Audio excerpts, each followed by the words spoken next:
ये जो पहाड़ और चट्टान ला रहे हैं, इनमें बहुत से नुकीले हिस्से उभरे हुए हैं।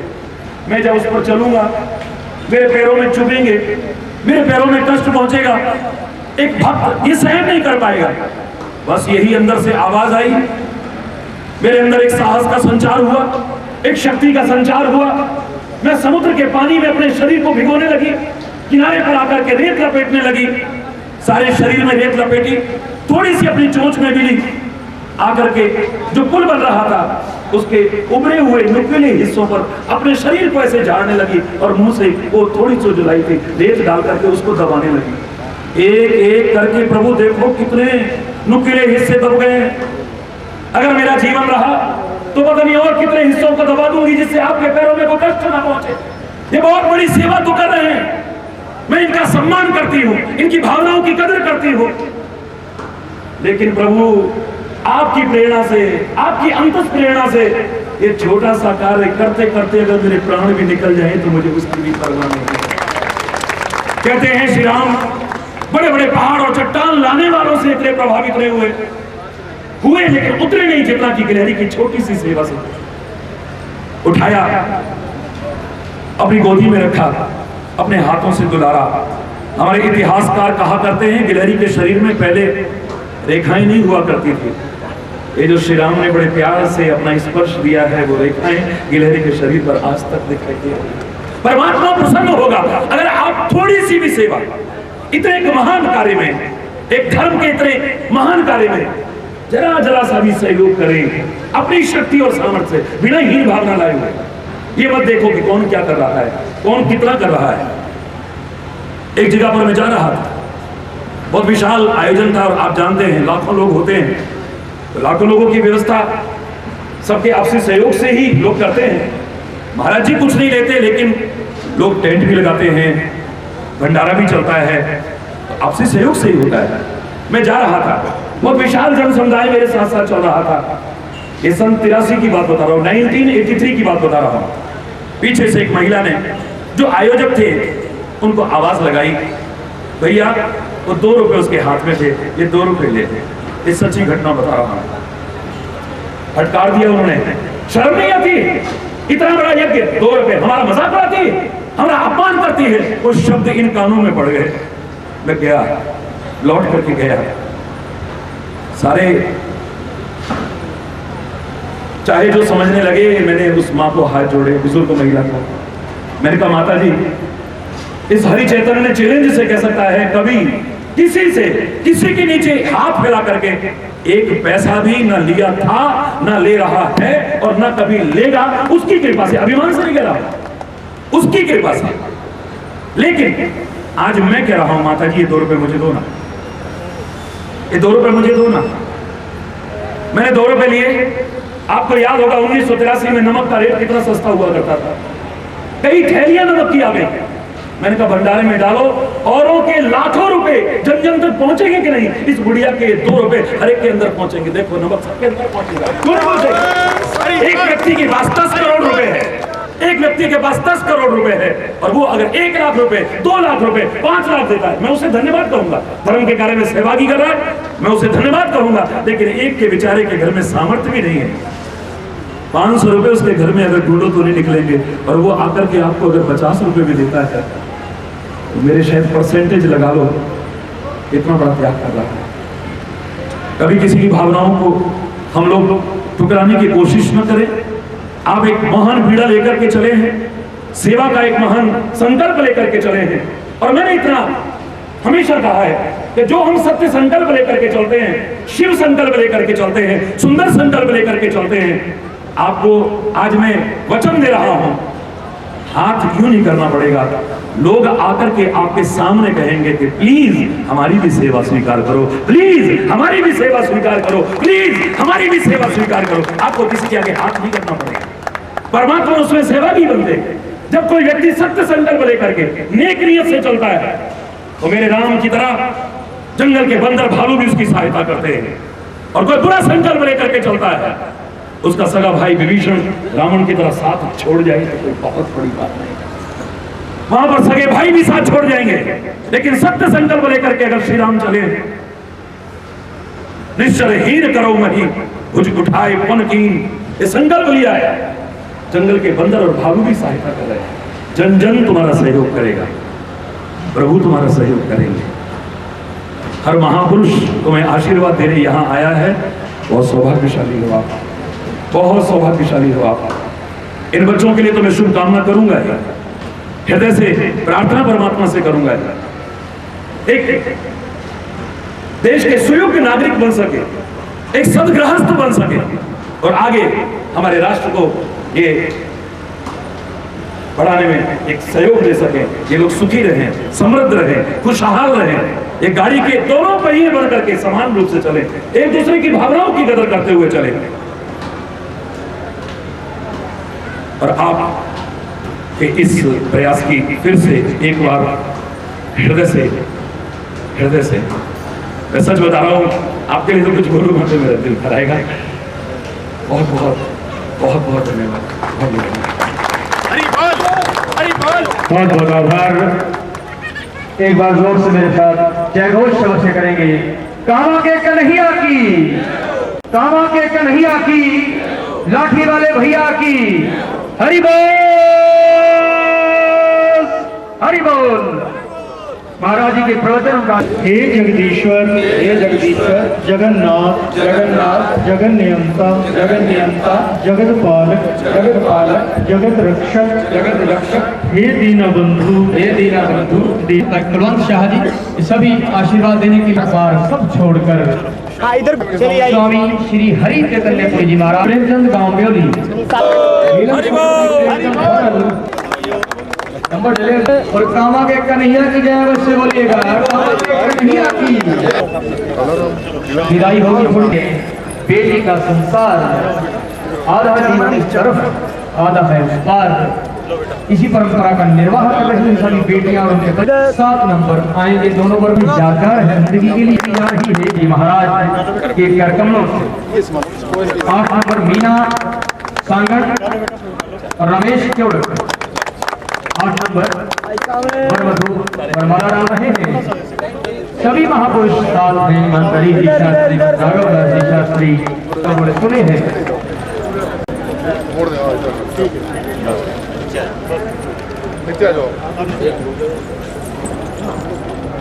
चलो बेटा 10 नंबर के वरवधू को विधि पूर्वक सामने इधर इधर इधर इधर पुत्रेश्वर ब्राह्मणी वाला। 11 नंबर की वरवधू वरमाला एक दूसरे को डालकर इस प्रेम के बंधन को पुख्ता करने की कोशिश यहाँ हो रही है। उसके बाद कमरे डलेंगी, परिणय सूत्र में बांधेंगे, फिर होंगे विधिवत हिंदू।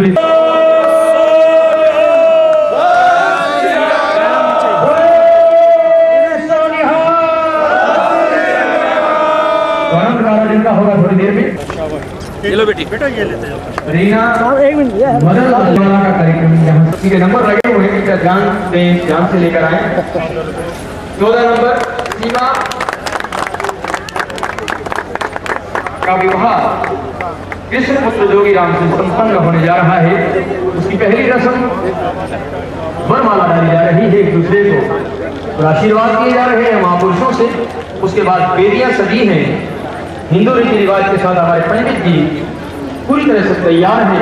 मंत्रोच्चारण के बीच यहाँ फिर जोड़ी है मीना पुत्र वेदपाल और राजेंद्र पुत्र फतेह सिंह वरमाला एक दूसरे को डाल रहे हैं। भेंट है दी जा रही है, जी रहे हैं सब हलाहाल को देख रहे हैं वो लोग। 15 मीना वेदपाल। अब 16 नंबर है अवश्य लेकर जाएंगे सभी हमारे अतिथिगण, हमारे सहयोगीगण, हमारे सहयोगी संस्थाओं के प्रतिनिधि जितने भी यहाँ पहुंचे हैं सभी जजमान अवश्य ग्रहण करके जाएंगे, क्योंकि इसके बाद यहाँ फेरों का कार्यक्रम होगा। कन्यादान भी होगा। कन्यादान का एक पुण्य का काम है।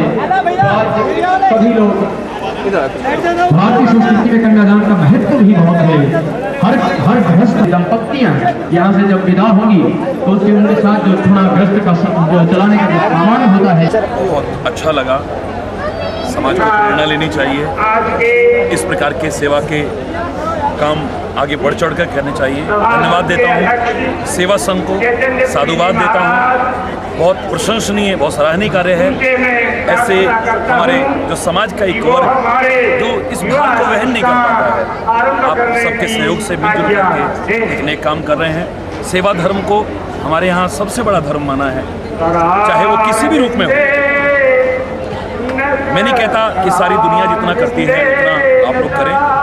मैं नहीं कहता कि जितना कोई और कर रहे हैं उतना कोई करे, या सारी दुनिया की आप करें। जितनी सेवा कर सकें, जहाँ कर सकें, जितनों की कर सकें, जैसे भी कर सकें, जब भी कर सकें, सेवा का मौका अपने हाथ से नहीं गंवाना चाहिए। परमात्मा की दी शक्ति और सामर्थ्य के अनुसार जो मौका मिला है उसका सदुपयोग करें।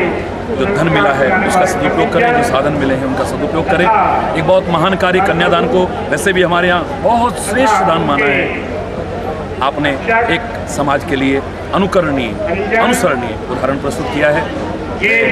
सेवा संघ को भी और उनके सभी सहयोगियों को भी बहुत बहुत धन्यवाद दूंगा और परमात्मा से प्रार्थना करूंगा कि वो और शक्ति उन्हें प्रदान करें, सामर्थ्य प्रदान करें, साधन प्रदान करें और आगे बढ़ चढ़ कर इस प्रकार के धार्मिक कार्य कर सकें। अच्छे देशभक्त, अच्छे समाज लोगों ने तो अब हम सेवा संघ ने आपके विवाह संस्कार को सबका सहयोग लेकर के जो एक महान कार्य किया है, जल का छिड़का देंगे। ओम कन्याओं के विवाह में सहयोग दिया है, बहुत प्रशंसनीय है, सराहनीय है। समाज को इससे प्रेरणा लेनी चाहिए। आगे बढ़ चढ़ करके इस प्रकार के धार्मिक कार्य, एक सत्कार्य करने का एक बीड़ा उठाना चाहिए।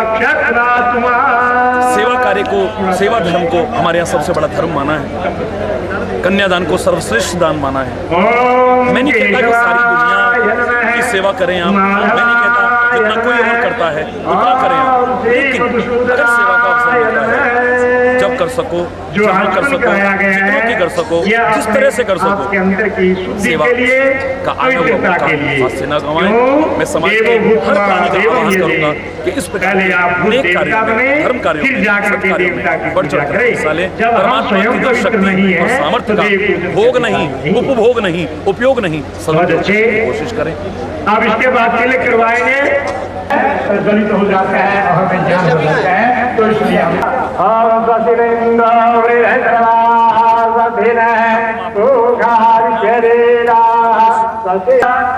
के हाथ में अक्षत पुष्प जाके हम स्वस्ति वाचन, मंगल वाचन।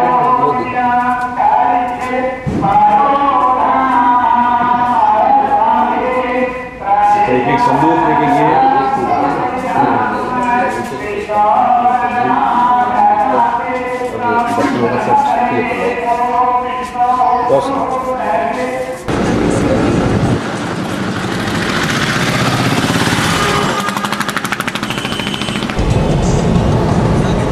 जिसमें डूबने के लिए टोपे लगाने के लिए हम लोग तैयार हैं। महाराज जी के प्रवचनों के लिए आप लोग तैयार हो। शांतिपूर्वक प्रवचनों का आनंद।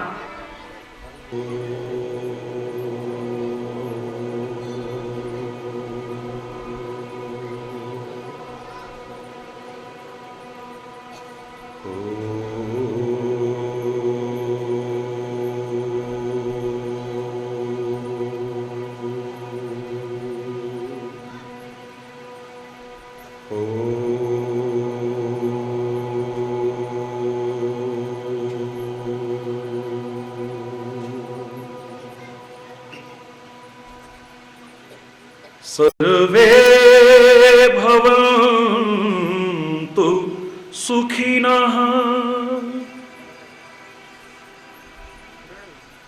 सर्वे सन्तु निरामया सर्वे भद्राणि पश्यन्तु मा कश्चित् दुःखभाग् भवेत् मा कश्चित् दुःखभाग् भवेत्। ॐ शान्ति शान्ति शान्ति।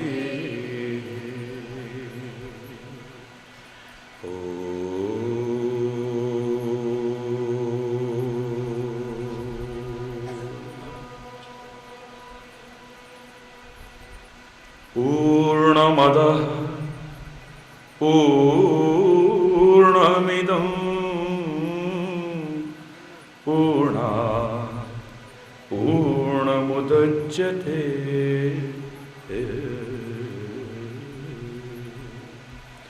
पूर्णस्य पूर्णमादाय पूर्णमेवावशिष्यते।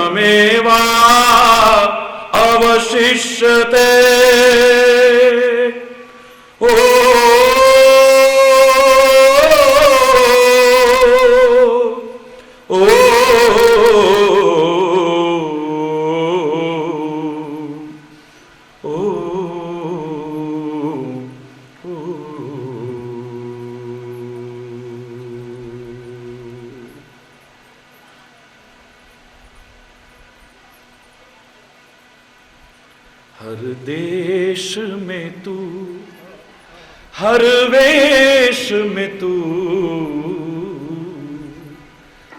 तेरे नाम अनेक तू एक ही है। हर देश में तू हर वेश में तू नाम अनेक तू एक ही है। हर देश में तू हर वेश में तू नाम अनेक तू।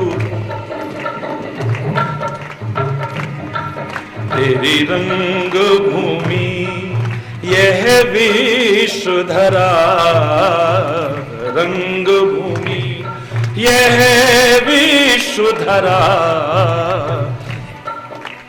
हर खेल में मेल में तू ही तू है। हर देश में तू हर देश में तू तेरे नाम अनेक तू एक ही है। हर देश में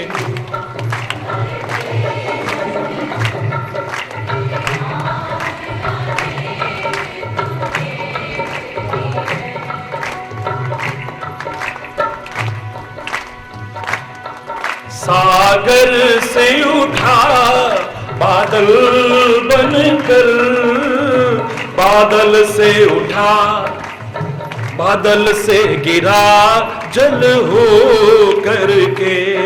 सागर से उठा बादल बनकर बादल से गिरा जल हो करके।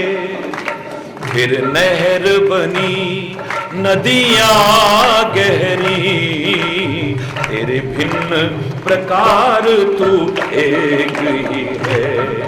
फिर नहर बनी नदियां गहरी तेरे भिन्न प्रकार तू एक ही है। हर देश में तू हर वेश में तू तेरे नाम अनेक तू। हर देश में तू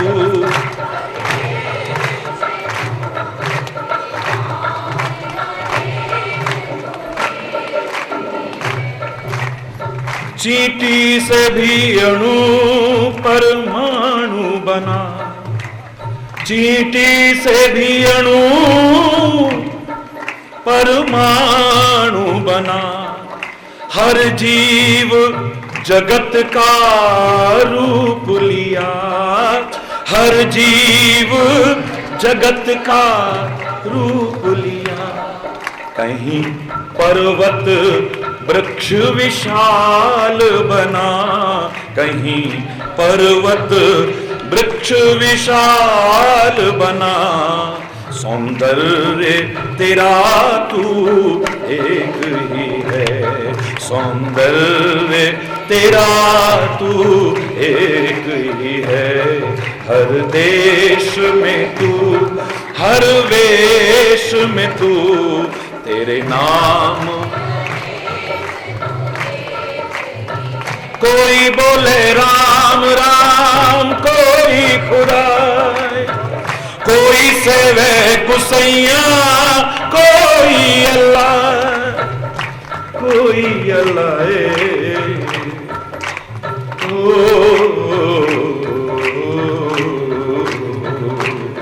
हर देश में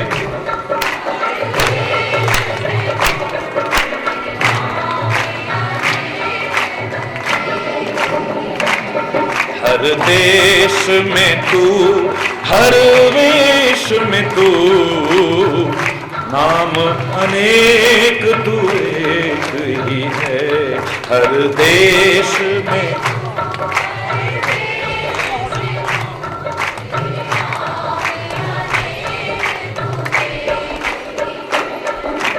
यह दिव्य दिखाया है जिसने, वह है गुरुदेव की पूर्ण कृपा। यह दिव्य दिखाया है जिसने, वह है गुरुदेव की पूर्ण कृपा। कर कृपा कुछ और ना चाहे दिखा, कर कृपा कुछ और ना चाहे दिखा, सब मैं और तू सब एक ही है। हर देश में हर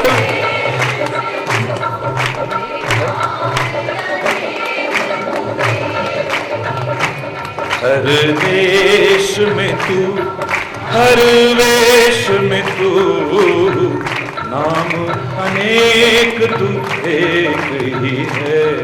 हर देश में तू, हर वेश में तू, तेरे नाम अनेक तू एक ही है। तेरे नाम अनेक तू एक ही है।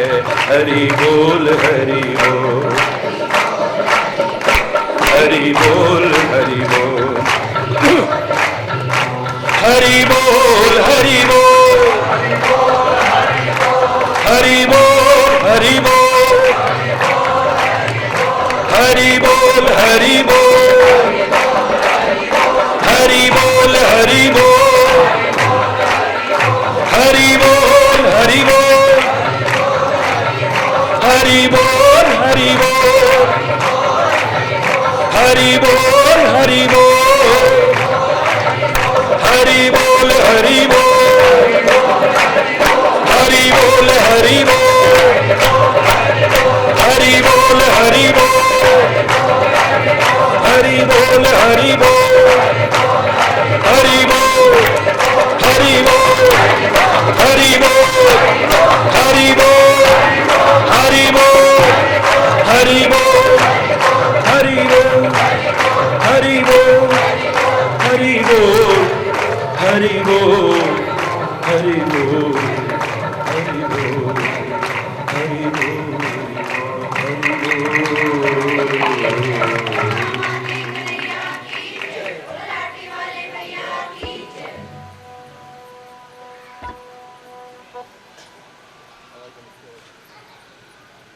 हरि बोल।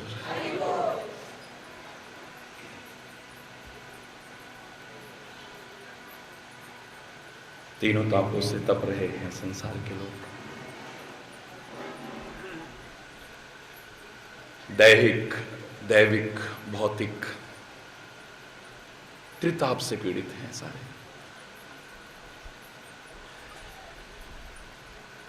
और रही सही कसर कुछ हमारे दोषों और विकारों ने पूरी कर दी है। कोई क्रोध की आग में जल रहा है, कोई द्वेष की आग में जल रहा है, कोई ईर्ष्या की आग में जल रहा है, कोई बदले की आग में जल रहा है। तप रहे हैं सारे, तप रहे हैं सारे। जीवन कैसा बन चुका है छुपा हुआ नहीं है किसी से भी। ये तपिश दूर हो सकती है, हो सकती है, अगर वास्तव में जिसे तप कहा जाता है वो अगर हमारे जीवन में स्थान ले ले तो। एक और जहां हमारे व्यक्तित्व का निखार होगा उस तप के द्वारा, एक और जहां हम अपने जीवन को सार्थक बना पाएंगे और औरों के लिए भी उपयोगी बना पाएंगे उस तप के द्वारा।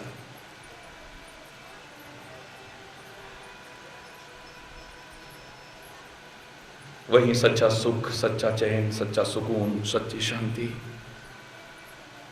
अगर ऐसा तपश्चर्या परिपूर्ण जीवन बना लें तो हासिल कर सकते हैं। लाख कोशिश करके जिसे हासिल नहीं कर पा रहे हैं। उपयोगी तो बनना है, अपने लिए भी उपयोगी बनना है, औरों के लिए भी उपयोगी बनना है, अपने वतन के लिए भी उपयोगी बनना है, समाज के लिए भी उपयोगी बनना है। लेकिन कोई भी अपने जीवन को संवार पाया हो या औरों के लिए उपयोगी बन पाया हो बिना तप के नहीं बन पाया है। वो सूर्य यहां इतना तपता हुआ लगता है तो लाखों मील दूर कितना तप रहा होगा। वो सूर्य इतना तपता है तभी तो हमें प्रकाश देता है, अंधकार से उबारता है, ठोकरों से बचाता है। हम अथाह जल था उस सागर में, लेकिन हमारे किस काम का था, कोई उपयोग में नहीं आ रहा था। सूर्य की प्रचंड किरणें पड़ती हैं तो वो समुद्र का जल तपता है, जब तपता है तो फिर वाष्प बनता है, भाप बनता है, फिर बादल बनता है, बादल बन करके बरसता है तो जन जन के लिए उपयोगी बन जाता है। वही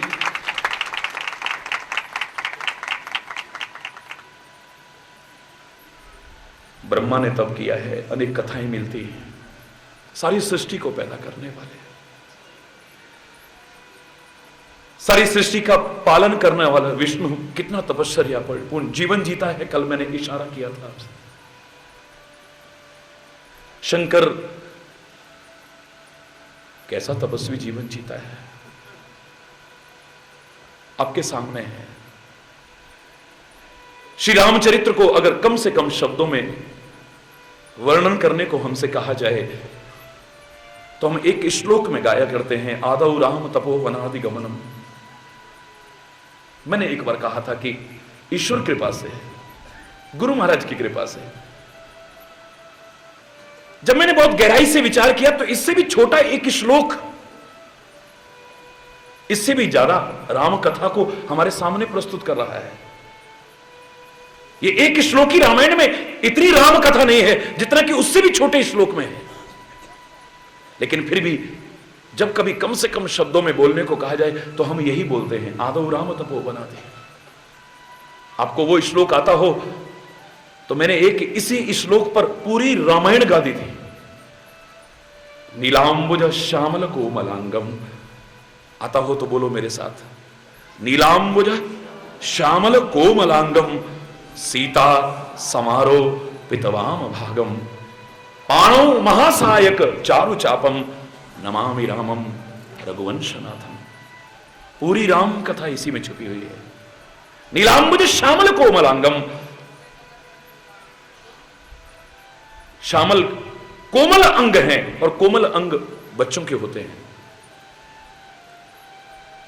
हरि बोल।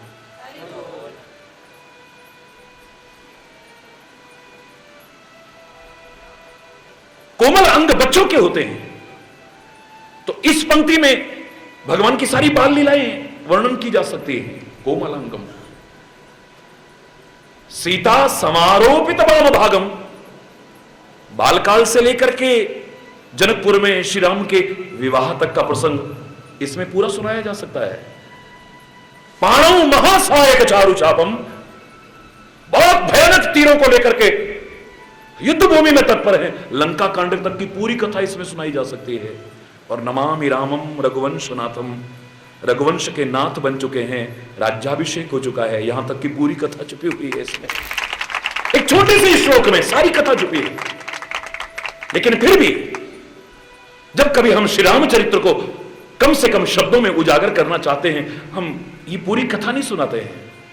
आदौ राम तपो वनाधिगमनम, जो प्रारंभ में तप हेतु वन में प्रस्थान किया है श्री राम ने, वन में गए हैं तपस्या करने के लिए, जो कष्ट सहे हैं उन्होंने, जिन कष्टों के कारण लोगों के कष्ट दूर हुए। ये कष्ट अपने कर्मों के कारण कष्ट नहीं थे। एक प्रश्न है, शायद सुन नहीं पाए थे कि महाराज जी आपने कल कहा कि महापुरुषों ने भी बड़े कष्ट उठाए हैं और आपका प्रवचन हम रोज सुनते हैं। आपने कहा था कि कर्मों का फल ही भोगना पड़ता है, तो इन्होंने कौन से बुरे कर्म किए थे? मेरे प्यारे बच्चे, जिसने भी लिखा है, प्रश्नोत्तर कार्यक्रम में हर विश्व के हर प्रश्न का उत्तर मिल चुका है। लगभग 7 वर्षों से नियमित सुनते होगा। हरि बोल, जोर से बोलो ना। ये भी तपस्या है, कहीं मुस्कुराहट खत्म ना हो जाए तुम्हारी, कहीं तुम्हें क्रोध ना आ जाए, कहीं सहनशीलता खत्म ना हो जाए। मेरे प्रभु भी बीच बीच में परीक्षा लेते रहते, इसलिए घबराने की कोई आवश्यकता नहीं। हरि बोल, जोर से बोलो, जोर से बोलो। हो सकता है आप उसको सुनने से वंचित रह गए हो। तो मैंने वहां पर एक ही बात कही थी, हरि चैतन्य बिल्कुल ये स्वीकार करता है कि हमें अपने कर्मों का फल अवश्य ही भोगना पड़ता है। वो कर्म चाहे हमारे अच्छे हों, वो कर्म चाहे हमारे बुरे हों, चाहे वो अब के हों चाहे पूर्व के हों, जानबूझ के किए जाएं या अनजाने में किए जाएं।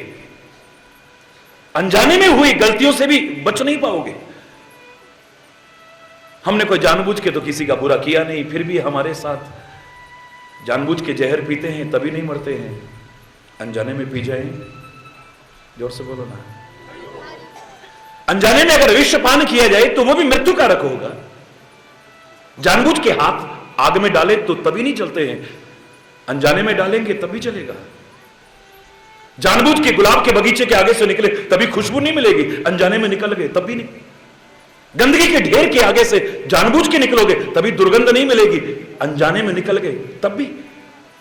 जानबूझ करके लोहे को पारस के साथ छुआ जाए, जैसा लोग कहते हैं सोना बनता है, अनजाने में लग गया तो भी जानबूझ के करो, चाहे अनजाने में हो जाए। अब के हों या पूर्व के हों, अच्छे हों या बुरे हों, हमें अपने कर्मों का फल अवश्य ही भोगना पड़ता है, बच नहीं सकते। अनजाने में हुए कर्मों के जो मजबूर होकर के हमें फल भोगने पड़ते हैं, उसके लिए एक विकल्प बता सकता हूं कि हृदय से प्रार्थना करो उस परमपिता परमात्मा से कि हे परमपिता परमात्मा, जो गलतियां हमसे हो गई हों, जो त्रुटियां हो गई हों, जिनका एहसास भी नहीं है, हमें मजबूर होकर के उनका फल भोगना पड़ रहा है, उन्हें क्षमा करो। जानबूझ करके तो आगे से न करें और अनजाने में भी हमसे कोई गलती न हो, कोई त्रुटि न हो, कोई अपराध न हो, इतनी कृपा रखो, हमारा विवेक जागृत रखो। जो हो चुके हैं उनके लिए क्षमा याचना करें और आगे से जानबूझ करके तो क्या अनजाने में भी इतनी शक्ति हमें देना दाता, मन का विश्वास कमजोर होना, हम चलें नेक रस्ते पे, हमसे भूल कर भी कोई भूल होना, क्योंकि फल भोगना पड़ता है। भूल करके भी भूल होगी, उसका भी फल भोगना पड़ता है। यह कहने वाला हरि चैतन्य अधूरा चिंतन नहीं देगा। किसी को भी कष्ट में कभी देखो, किसी को दुख उठाते देखो, तो देख करके एकदम से यही निर्णय मत कर लेना कि अवश्य इसने कुछ बुरे कर्म किए होंगे, क्योंकि बुरे कर्मों का फल ही कष्ट मिलता है, दुख मिलता है। समाज में जिन्होंने दुख उठाए हैं, कष्ट उठाए हैं, उन लोगों के जीवन का जब मैंने विश्लेषण किया है, मुझे 3 तरह के लोग नजर आए हैं। 3 तरह के लोग। एक वो थे जिन्होंने कुछ गलत किया था, उसका फल दुख भोगना पड़ा उन्हें, कष्ट उठाना पड़ा उन्हें। एक ऐसे लोग भी मैंने देखे जिनका पूरी तरह से विश्लेषण करने के बाद गारंटी के साथ किया जा, चैलेंज के साथ कहा जा सकता है, इन्होंने कुछ गलत नहीं किया है, ना जान के किया है, ना अनजाने में किया है, लेकिन फिर कष्ट उठा रहे थे। तो उनको देख करके अच्छी तरह से गहराई से विश्लेषण करने के बाद नजर आया कि वो कष्ट तो उठा रहे थे, पर अपने बुरे कर्मों से नहीं, दूसरों को सुख मिल जाए इसके लिए रात दिन कष्ट उठाने की कोशिश कर रहे थे। दूसरों को कैसे सुख मिल जाए। मेरे शहीदों ने, मेरे उन महापुरुषों ने, मेरे उन अवतारों ने कोई बुरे कर्म नहीं किए। तुम चोरी करते हो, डकैतियां डालते हो, हत्याएं करते हो, गलत कर्म करते हो, तब तुम्हें कारावास की सजा होती है। कोई और नीच कर्म करते हो तो तुम्हें फांसी की सजा हो सकती है। लेकिन मेरे शहीद भगत सिंह ने, शहीद उधम सिंह ने, चंद्रशेखर आजाद ने, राम प्रसाद बिस्मिल ने, उधम सिंह ने, या वो अनंत लोग जिनके नाम भी आप लोग नहीं जानते हैं, उन्होंने कौन से बुरे कर्म किए थे। इस देश को आजादी मिल जाए, देश के लोग गुलामी की जंजीरों में जो जकड़े हुए हैं वो आजाद हो जाएं, ये आजादी की सांस ले सके, चैन से जी सके, इसके लिए अपने आप को कुर्बान कर दिया। रात दिन इतने कष्ट उठाए अपने बुरे कर्मों से, तुमको सुख मिल जाए, तुमको सुख मिल जाए। इसलिए गुरु गोविंद सिंह जी ने कौन से बुरे कर्म किए थे जो इतने कष्ट उठाए हैं। गुरु तेग बहादुर ने कितने कष्ट उठाए हैं, गुरु अर्जुन देव जी ने कितने कष्ट उठाए हैं।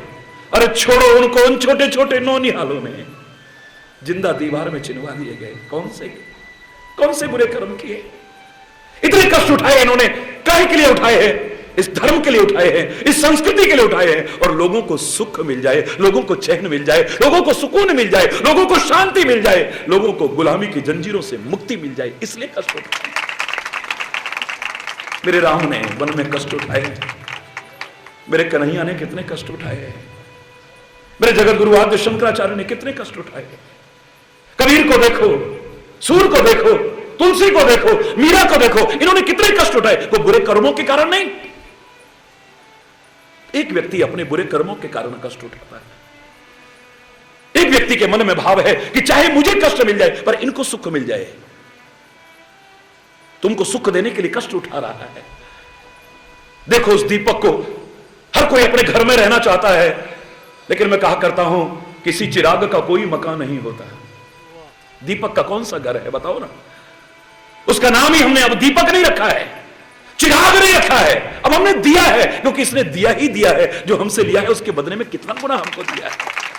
हम दिया कहते हैं उसे। किसी चिराग का अपना मकान नहीं होता, कोई अपना घर है उसका। चिराग का कोई मकान नहीं होता, जहां भी रखो वहीं रोशनी लुटाता है।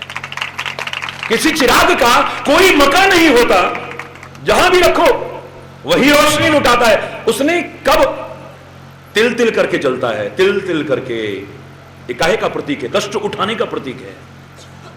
तिल तिल करके जलता है, अपने घर को अंधेरे में रखता है, लोगों का मजाक सहन करता है। देखो दीपक तले अंधेरा, देखो दीपक तले अंधेरा।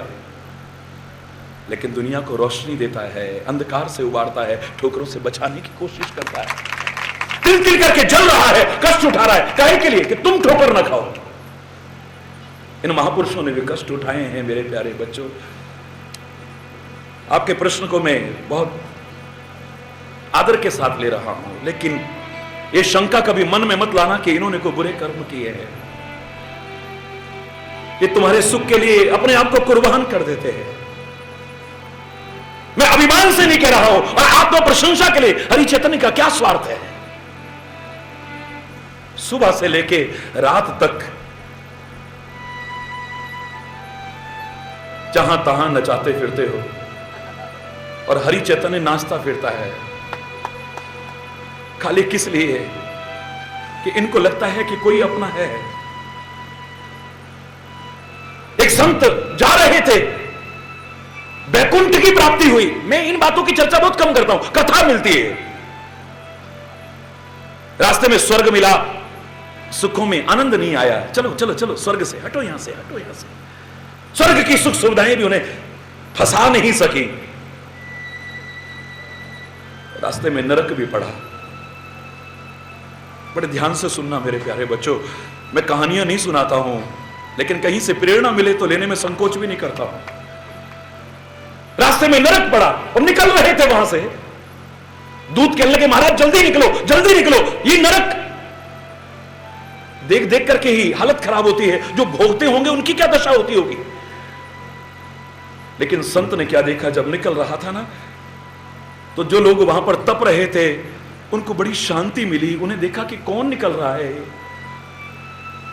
भाई थोड़ी देर और रुक जाओ ना, हमें बड़ी शांति मिल रही है, हमें बड़ा चैन मिल रहा है, हमें बड़ा सुकून मिल रहा है। अरे हम तप रहे थे, अब हमें ठंड पड़ रही है, तुम कौन हो भाई, तुम कौन हो। उस संत कहता है मेरे को देख के तुम्हें शांति मिल रही है, मुझे नहीं जाना बैकुंठ, मुझे तो यही छोड़ जाओ। मुझे देख करके अगर इनको चैन मिलता है, मुझे देख करके इनको अगर शांति मिलती है, तो उसका क्या स्वार्थ है, क्या लेना है उसने। अगर तुम प्यार भी करते हो तो वो बंजर भूमि नहीं है, इतना प्यार करते तो इतना प्यार तुमको लुटाने की कोशिश करता है।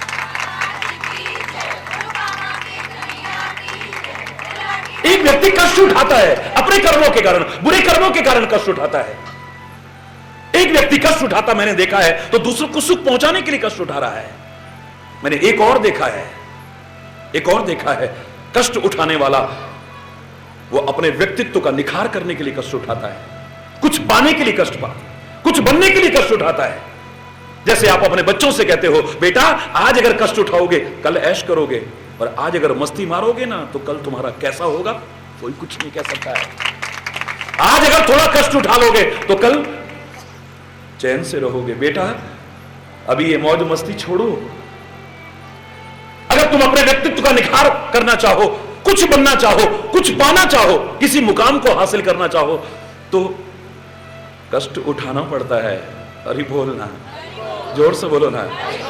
कोई बुरे कर्म नहीं किए आपने, आपके मन में यह भावना भी नहीं है कि लोगों को सुख मिल जाए, लेकिन आप अपने व्यक्तित्व के निखार के लिए, खुद कुछ बनने के लिए, कुछ पाने के लिए कर रहे हो। एक व्यक्ति एवरेस्ट की चोटी पर चढ़ना चाह रहा है, नथिंग इज इम्पॉसिबल, असंभव तो कुछ नहीं है ना। एवरेस्ट की चोटी को छूना चाहता है, कोई मुश्किल नहीं है। संकल्प शक्ति लेकर के तुम आगे बढ़ो, मंजिल तो खुद तुम्हारे कदम आकर के चूमेगी, सफलता तो तुम्हें खुद हासिल होगी, रह नहीं सकती। जब हिमालय पर वो चढ़ता है, क्या घर की तरह भोजन मिलता है? बोलो ना, जोर से बोलो ना। नहीं मिलता है। क्या घर जैसी सुख सुविधाएं मिलती है वहां पे? क्या रात को सोने के लिए घर जैसा बिस्तरा मिलता है उसे? ना सुख है, ना सुविधाएं हैं, ना साधन है, और उसके बाद कितने कष्ट उठाता है।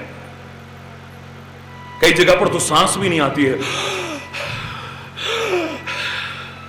ऑक्सीजन लगाना पड़ता है। कितना कष्ट उठा रहा है। कदम कदम पर मौत का साया मंडराता है, कहीं तूफान ना आ जाए, कहीं आंधी ना आ जाए, कहीं कोई चट्टान ना खिसक जाए, कहीं पैर फिसल जाए तो किसी खाई में ना गिर जाए। इतने कष्ट उठा रहा है, इतनी मुसीबतें उठा रहा है, लेकिन उस हिमालय की चोटी पर पहुंच करके उसको अपने पैरों से रोंद करके और वहां पर झंडा गाड़ के उसे जो मिलता है उसे तुम नहीं समझ सकते हो, वही समझ सकता है, क्योंकि वो कुछ पाने के लिए, कुछ करने के लिए कष्ट उठा रहा है। रात दिन कष्ट उठाते देखा है, लेकिन कुछ बनने के लिए कष्ट उठा रहे हैं, कुछ पाने के लिए कष्ट उठा रहे हैं, किसी मुकाम को हासिल करने के लिए, अपनी मंजिल को पाने के लिए कष्ट उठा रहे हैं। तो मेरे प्यारे बच्चे, बात जहां बीच में आई है, तुम्हारे प्रश्न को मैं उसी में रखता हूं। महापुरुषों को कष्ट उठाते देखा है, अवतारों को भी कष्ट उठाते देखा है, लेकिन अपने बुरे कर्मों के कारण नहीं। एक व्यक्ति अपने बुरे कर्मों से कष्ट उठाता है, एक दूसरों को सुख मिल जाए इसलिए कष्ट उठाता है, और एक जीवन में कुछ बन सके इसके लिए रात दिन कष्ट उठाता है। जिसके लिए शायर ने भी कहा था, वो शायर कहता है, मिटा दे अपनी हस्ती को अगर कुछ मर्तबा चाहे। हरि बोल। बनने के लिए कैसे कष्ट उठाना पड़ता है, उस शायर के शब्दों को याद करो। मिटा दे अपनी हस्ती को अगर कुछ मर्तबा चाहे कि दाना खाक में मिलकर गुलो गुलजार होता है। यूं ही नहीं बन जाता है। कुछ बड़प्पन पाना चाहते हो, कुछ महानता के शिखर को छूना चाहते हो, कष्ट उठाने पड़ेंगे, दुख उठाने पड़ेंगे। अरे बोलना। याद करो मैंने क्या कहा था, बड़ा बनाते हैं लोग, बड़ा कई जगह पल्ला कहते हैं, कहीं बड़ा कहते हैं, ज्यादातर जगह बड़ा कहते हैं उसको। तो वो बड़ा जो बनता है, दाल को दलते हैं, पहले 2 टुकड़े करते हैं उसके, पानी में गलाते हैं, उसे खाल उतारते हैं, उसकी छिलका उतारते हैं। इतने पर सब्र नहीं आता, फिर पीसते हैं उसे। इतने पर सब्र नहीं आता, छोटे छोटे टुकड़े करते हैं। इतने पर सब्र नहीं आता, खौलते हुए तेल में डालते हैं। इतने पर सब्र नहीं आता, बीच में छेद भी कर देते हैं। इतने कष्ट पाकर के बड़ा बनता है। बड़ा बनना इतना सरल नहीं है। हाँ, ये अलग बात है कि उसकी विशेषता है, जो सचमुच बड़ा बन जाता है, जो सचमुच महान बन जाता है, फिर वो अपने आप को बड़ा नहीं समझता है, अपने आप को महान नहीं समझता है। अगर उसके संपर्क में आता है दही, तो कहता है दही बड़ा, सौंठ आ गई तो सौंठ बड़ा, कांजी बड़ा, फलाना बड़ा, मैं बड़ा हूं, उसने कभी कहा ही नहीं। क्योंकि जो कुछ होते हैं वो अहंकार में अपने आप को कुछ समझते नहीं है, वो अभिमान में अपने आप को कुछ नहीं समझते हैं। कष्ट पाकर के ही कुछ बन पाएगा, ये तो निश्चित है। संगे मरमर की खान से 2 पत्थर निकले थे, 2 पत्थर। हरि बोलना। 2 पत्थर निकले। एक पत्थर मंदिर की दहलीज पर रखा गया। लोग जूते उतारते हैं वहां, चप्पल उतारते हैं वहां, अपने पैरों से रोंदते हुए जाते हैं उसे। और उसी पत्थर, उसी खान के दूसरे पत्थर की मूर्ति बनी, लोग जाकर के पूजा करते हैं, सिर झुकाते हैं। आपसे पूछूंगा तो अधूरा चिंतन दोगे। किस्मत होगी जी, एक की किस्मत ऐसी होगी, एक की किस्मत, किस्मत विस्मत यहां पर कुछ नहीं है। किस्मत बनाने वाला इंसान है, तू है। अगर तू चाहे तो अपनी किस्मत को कैसे समाप्त करता है। तू अपने भाग्य का निर्माता स्वयं है, परमात्मा नहीं। मेरी बात को अन्यथा मत लेना, मैं चैलेंज करके कह रहा हूं। परमात्मा मेरा समदर्शी है। अगर भाग्य का निर्माता मेरा परमात्मा हो, तो फिर कोई गरीब, कोई अमीर, कोई छोटा, कोई बड़ा, कोई ऊंच, कोई नीच, कोई साधु, कोई दुष्ट नहीं मिलेगा। वो समदर्शी है, उसके लिए सारे बराबर हैं। पहली बार जब सृष्टि उसने पैदा की थी, सारे एक जैसे थे, सारे के सारे एक जैसे थे।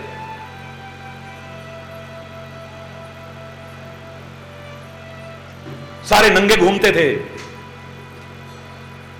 कोई राजा नहीं था, कोई रंक नहीं था, कोई ऊंच नहीं था, कोई नीच नहीं था, कोई बड़ा नहीं था, कोई छोटा नहीं था। जब पहली बार सृष्टि पैदा हुई थी, सब कुछ दिया था उसने।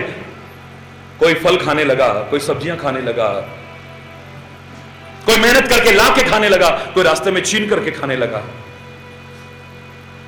कोई जानवरों को मार के खाने लगा, कोई कच्चा खाने लगा, कोई पका के खाने लगा। धीरे धीरे धीरे धीरे प्रगति का क्रम आपने आगे बढ़ाया है, आपने बढ़ाया है। परमात्मा की दी हुई बुद्धि और विवेक का इस्तेमाल करके किसी ने सदुपयोग करके ऊंचा उठने की कोशिश की है, किसी ने इसका दुरुपयोग करके नीचे बहने की कोशिश की है। उसके यहां आज भी वही नियम है, सब बराबर है उसकी निगाह में। आज तक उसका नियम वही और आगे भी वही रहेगा। चाहे राजा का बेटा पैदा हो, चाहे भिखारी का बेटा पैदा हो, दोनों नंगे आते हैं और जाते टाइम दोनों ही खाली हाथ जाते हैं। अभी भी उसके कोई भेदभाव नहीं। अपने भाग्य का निर्माता तू स्वयं है। यहां भाग्य भाग्य को चिल्लाने की जरूरत नहीं है। एक पत्थर उसी संगमरमर की खान का, उस पर लोग जूते चप्पल उतार करके जा रहे हैं, पैरों से रोंदते हुए जा रहे हैं, और उसी खान में से निकला हुआ दूसरा पत्थर उसके आगे सिर झुका रहे हैं। या अगर मूर्ति पूजा नहीं भी करते हैं तो अपने घरों में सजा के रखते हैं। क्या अंतर है बताओ ना। नहीं समझ में आए तो मैं बताता हूं। छेनी और हथौड़ी की जितनी चोटें उस मूर्ति ने सहन की हैं, उस मंदिर के दहलीज के उस पत्थर ने उतनी सहन नहीं की हैं। कुछ कष्ट पाकर के ही इस लायक बनता है। जितनी छेनी और हथौड़ी की चोटें उस मूर्ति ने सहन की है अपने अंग अंग पर, दहलीज के उस पत्थर ने उतनी सहन नहीं की है। कोई इस लायक बना है तो कष्ट पाकर के बना है। ये कष्ट पाना, ये सहना ही तो तपस्या है। और क्या तपस्या है? होती होगी किसी जमाने में वो तपस्या कि आप एक टांग पर खड़े हुए हैं, हजारों वर्ष तक बिना खाए पिए भूखे प्यासे पड़े हुए हैं, जंगलों में जाते हैं, गुफाओं में जाते हैं, हिमालय की चोटियों पर जाते हैं। आज वक्त की मांग ये नहीं है, तपस्या का ये स्वरूप प्रासंगिक नहीं।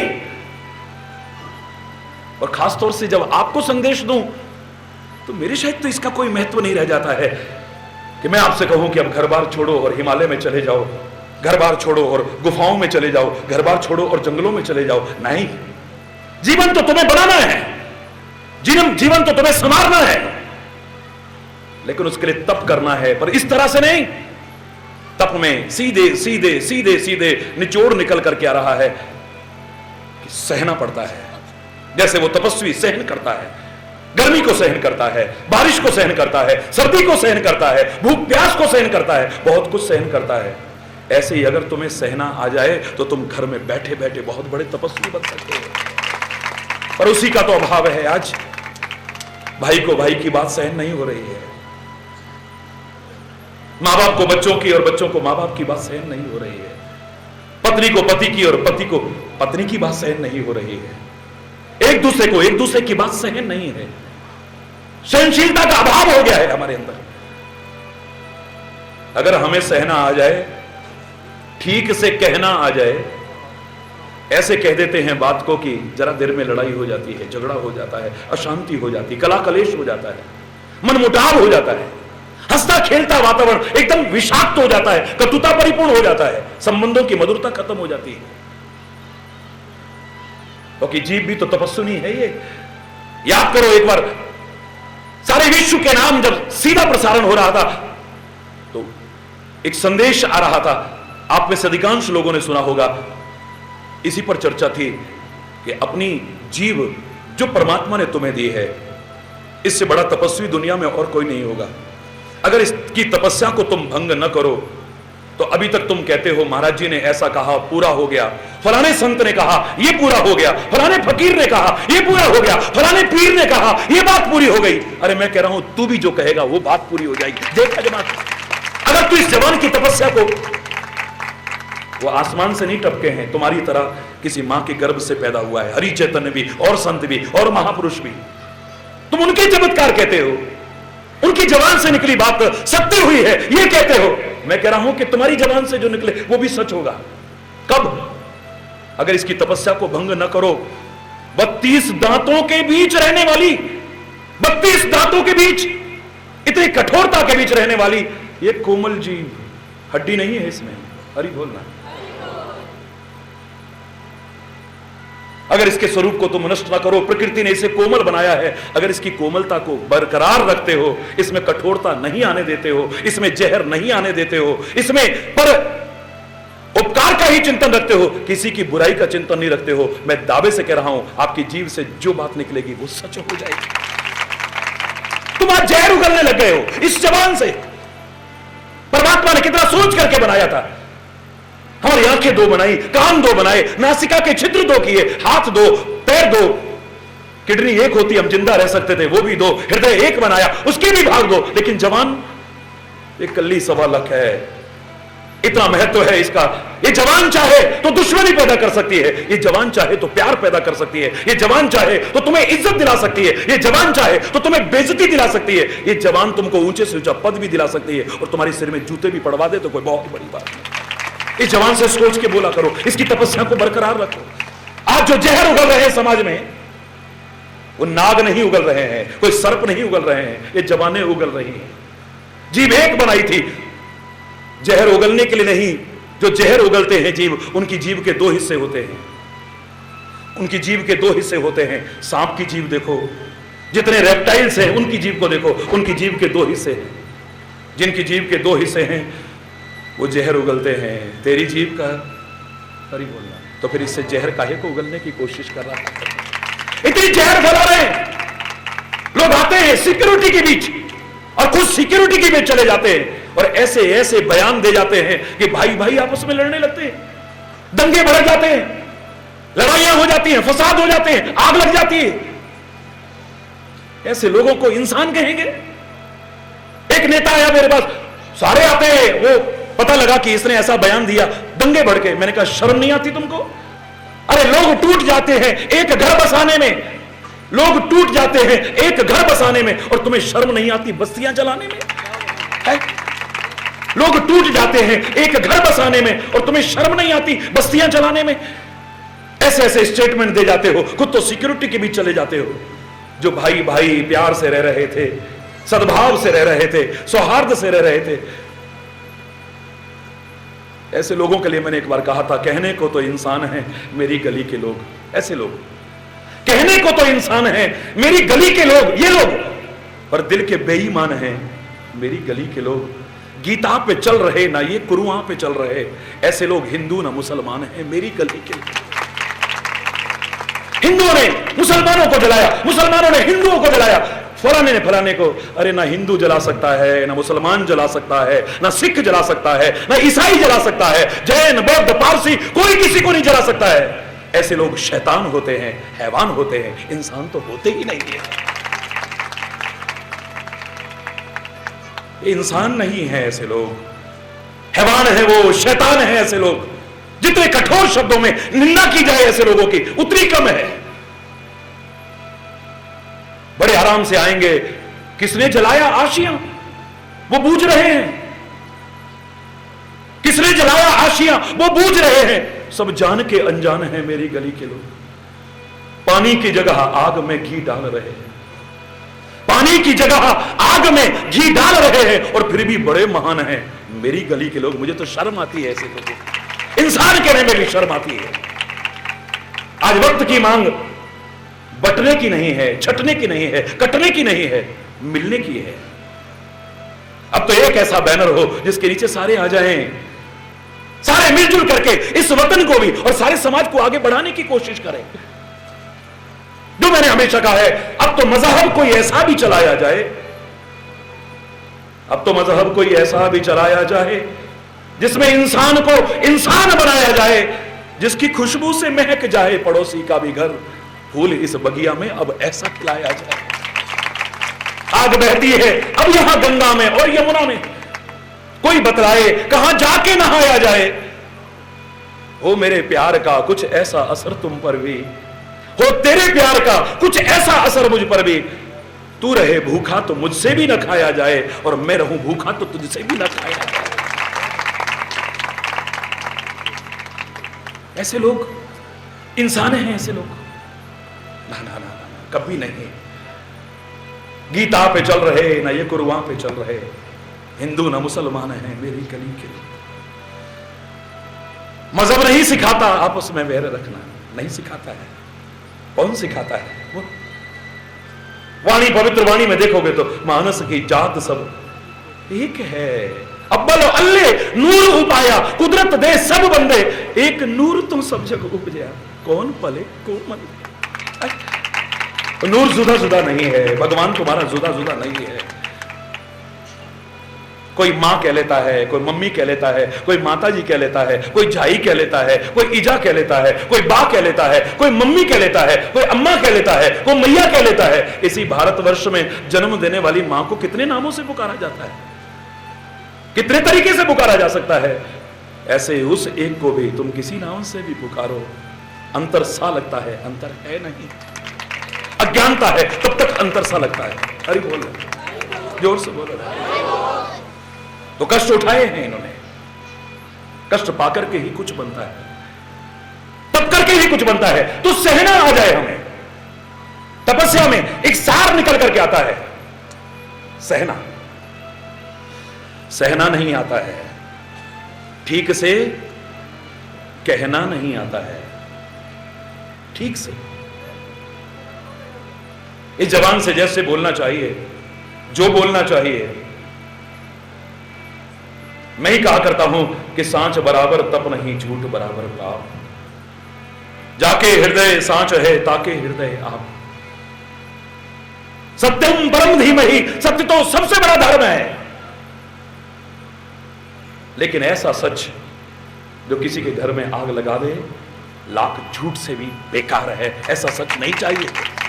जिन शास्त्रों ने ऐसा कहा है हमेशा सच बोलो, उन्होंने यह भी कहा था कि सत्यम ब्रूयात प्रियम ब्रूयात न ब्रूयात, सत्य बोलो लेकिन मधुर सत्य बोलो। और एक शब्द मेरी तरफ से और जोड़ लो, मधुर सत्य भी हितकारी सत्य हो। अगर किसी का अहित होता हो ऐसा सच भी बोलने की कोशिश मत करना। अच्छे भले बसे हुए हैं घर में, 5 वर्ष शादी को हो गए हैं, बच्चे भी हो गए हैं, बड़े खुश हैं बेचारे अपने घर में, बड़ा प्यार है आपस में। एक दिन एक आया, और यार हम तेरी शादी में नहीं आ पाए थे। ये भाभी ये तो हमारे साथ पढ़ती थी कॉलेज में, तेरे को पता है? हाय भगवान, मेरे को पहले पता होता तेरे को बताता मैं। और ही बोलना, बड़े खुश थे बेचारे, बड़े शांति से रह रहे थे बेचारे, बड़े प्यार में रह रहे थे, एक खुशहाल थे परिवार में, हंसता खेलता परिवार था। आकर के उसमें आग लगा दी, तोड़ दिया। धिक्कार है ऐसे तुम्हारे सच पर भी, बार बार धिक्कार है किसी के घर को तोड़ने वाला सच। मेरे देश का सैनिक भगवान न करे कभी शत्रु देश के चंगुल में पड़ जाए और वो कहे बताओ तुम्हारे परमाणु अस्त्र कहां हैं, बताओ तुम्हारे फलाने अड्डे कहां हैं, वो कहे हमेशा सच बोलना चाहिए, बता दे वो क्या होगा? बोलो ना। अगर मेरे देश पर संकट आ जाए, मेरे देश के सामने अगर युद्ध की स्थिति पैदा हो जाती है, मेरे देश के सामने अगर एक नुकसान की स्थिति, धिक्कार है ऐसे सत्य पर, बार बार धिक्कार है। वही कह रहा है हरिचेतन जो कहता है सच बोलना चाहिए। एक ऋषि बैठा हुआ है, अच्छा भला तपस्या कर रहा था, आंखें बंद थी, अचानक आंखें खुली। आंखों ने क्या देखा? दौड़ती हुई एक गाय जा रही है, चली गई, फिर आंखें